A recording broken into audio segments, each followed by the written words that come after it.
No, we are very comfortable. In fact, this 25,000, even before this QIP is raised, our ability to fund the credit growth has never been a problem. We wanted to strengthen the capital ratios, so we have done that. Our long-term strategy is that to maintain CRAR at 15% and CET1 at 12%. So if you consider the Q2 profit, which we don't consider every quarter, we do only at the end of the year, right? So even now, as we speak, if you add the profit back, we are around 15.6% on the CRAR side.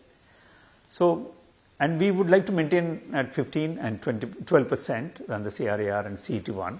And this kind of CRAR gives us an ability to fund almost 12 trillion credit growth. Whereas even at 12 to 14%, we are talking about maybe around 6. So you have we have adequate capital buffers to support the credit growth. I don't think we will be accessing the market anytime soon. It will sustain you for another 3 years? I think with the profit rate what we have today, if that same profitability is maintained for another 5 to 6 years, we may not require any capital raising, at least on the CET1 part. Tier 2 we do from periodically to replace what is maturing. This year we will be raising another 12,500 crores in the Tier 2 bonds. If I could come to the macroeconomy, inflation has been at record low. Growth is picking up. Government initiative from the fiscal side has supported growth. Taking all these things into consideration, where do you see RBI moving in terms of interest rate in the upcoming policy season? Inflation, of course, has been historically, in the recent times, we haven't seen that kind of softer inflation rates. Coupled with the good growth rates, in fact, our internal house view is that the Q2 would be around 7.5, which means that the exit GDP rate for the current financial year would be around 7. So, while rate cut in the December is a close call from a RBI perspective, because the low inflation everybody will ask for some kind of rate cut coming up, but the higher growth rate also poses some sort of communication challenge for the RBI. So when the higher growth rate is there, how is that rate cut is undertaken? But the softer inflation indicates that there is a room for rate cut. And with the rate cut comes a fear of,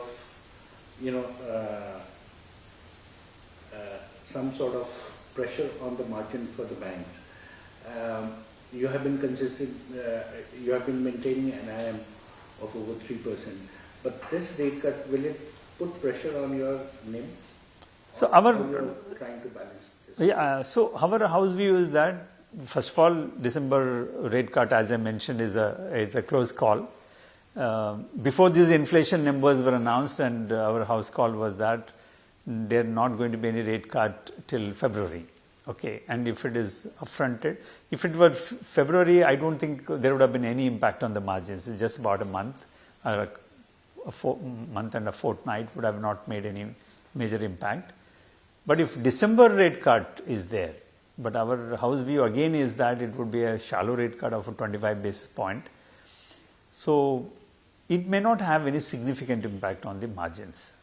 There are a lot of levers available to us in terms of, the full benefit of CRR cut will be available by 30th November. That means you have at least 4 months of additional CRR benefit which is coming in.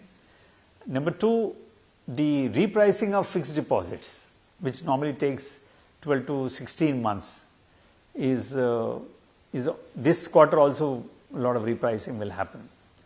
So the repricing of fixed deposit and the benefit of the savings bank, rate moderation, what we have done, the CRR benefit, all these things are likely to help us in terms of moderating the cost of resources.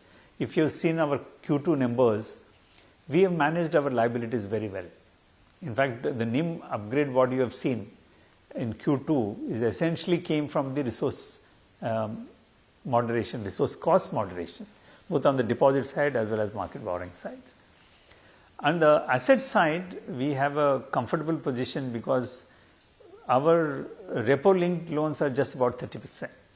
So while we have to immediately pass on that benefit if there is a rate cut, the other book is not immediately repriced. So we get so many levers are available, and I'm reiterating what I said earlier also, that my exit NIM for Q4 would be above 3.